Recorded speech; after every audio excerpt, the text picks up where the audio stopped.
Fuel, give me fire, give me that which I desire.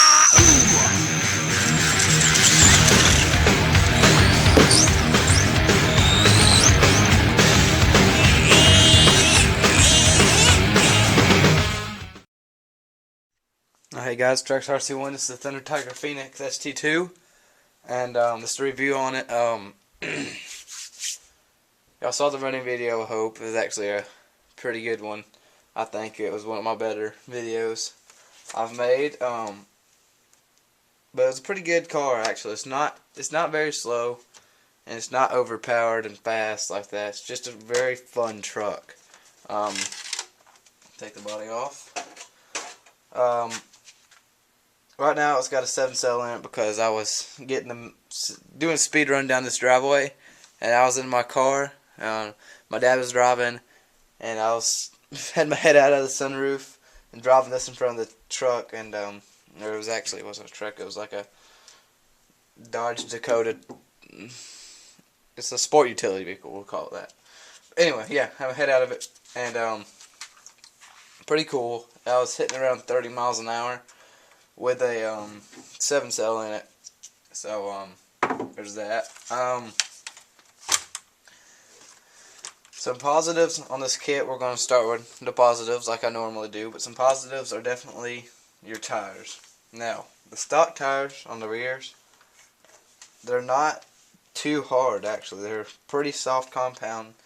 They're pretty sticky tires.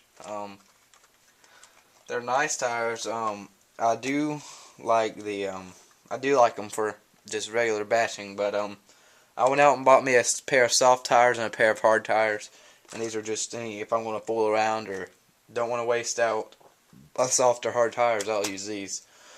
Not bad tires. Sorry about that, hiccups. Some more positives are the stock speed for the kit. Now I got my brushless system in here, but the stock motor is a 17-turn brushed motor. Not bad. I wouldn't say to hit 30 with a 7-cell. I'd say to hit more around 25, 26 if you put like a 30 tooth in it. Right now there's a 23 tooth, but this one uses an 18, so it probably hits around 22, 23. So it's not slow. It's really not. It's a pretty fun truck, really, with this stock system in it. I'd decide to go brushless just because it's a little bit faster, a little bit more oomph off the line, more torque and stuff like that. Another positive is it's got dog bones right here. It's not like your Traxxas cars, if you know what I mean.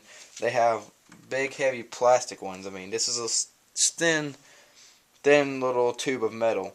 Now the Traxxas ones are big, thick. They're pretty thick and they're heavy.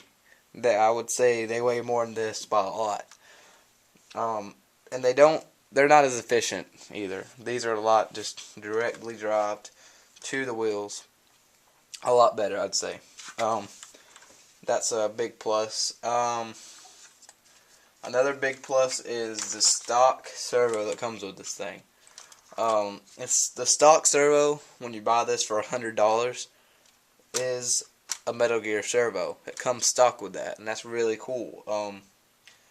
That's a really big plus on my part because I don't like plastic gear servos necessarily.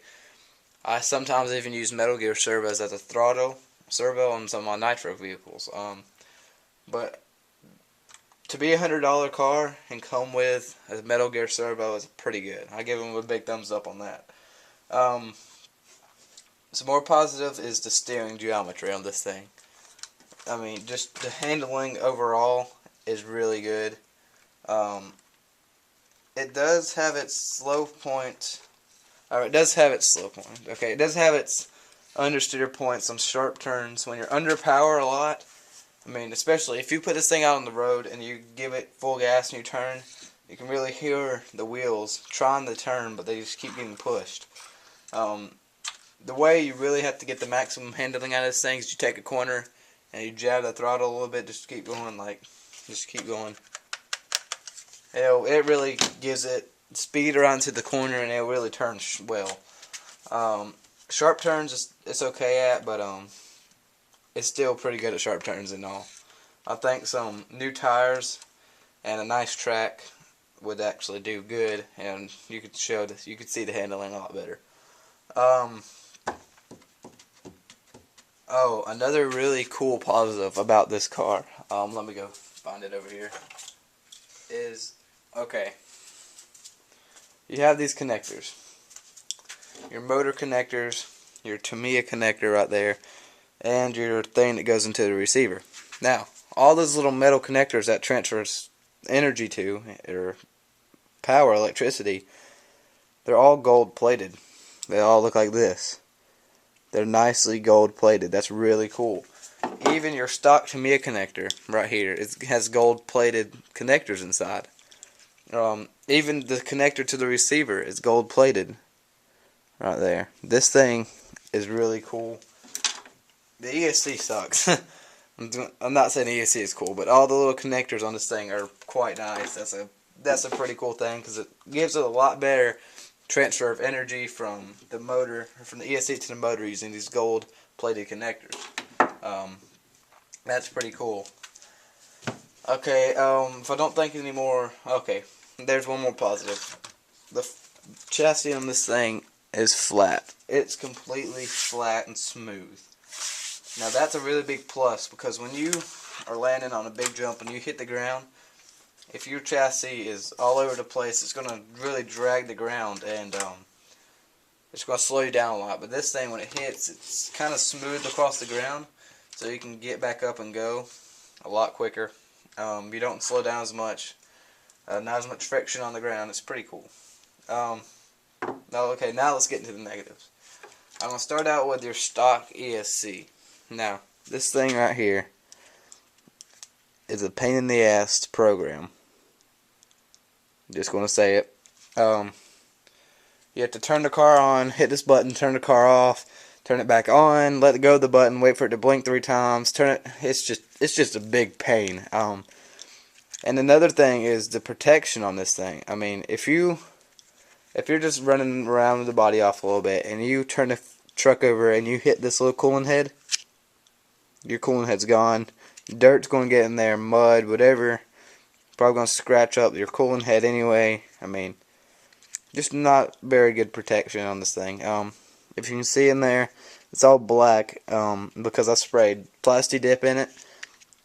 Because when this thing started to overheat, so I took it out and I looked in there and there was dirt, grit, sand, just stuff in this thing. I've only had it for like a week, so I was like, wow, that's really bad. So I went in there and I sprayed it down with Plasti Dip and to keep dirt and stuff off of that. So if you buy this truck and you want to keep this motor, I'd go ahead and just buy a Novak Rooster, something high quality, nice brushed ESC.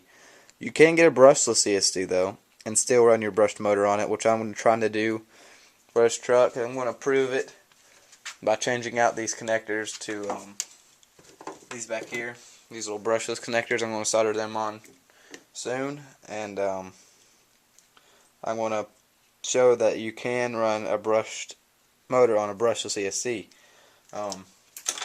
So, bad ESC. Okay, I gotta get a battery to run this thing now. But anyway, bad ESC, not very good. Okay, we gotta hurry up here because I'm running out of time. But another negative is plastic body shocks are not very good. Don't like them. I'd really go aluminum. They are pretty smooth though. For plastic bodies, they are pretty nice. Another negative is okay. Okay, sorry about that. Another negative, you got plastic all up in here. Now, I would really like if they would include aluminum caster blocks and some better steering knuckles. The steering knuckles are pretty flexible and not very good. Another negative is this thing would only accept flat 7-cell packs. This 7-cell pack, you can't strap the battery in. You just kind of have to squeeze it in there like that. You can't put your battery strap on there. So you have to get a 7-cell pack with the battery down here instead of up there. Oh God, I forgot a positive. Okay, let's hurry up and get the positive. One more. The durability of this truck for being $100 is incredible.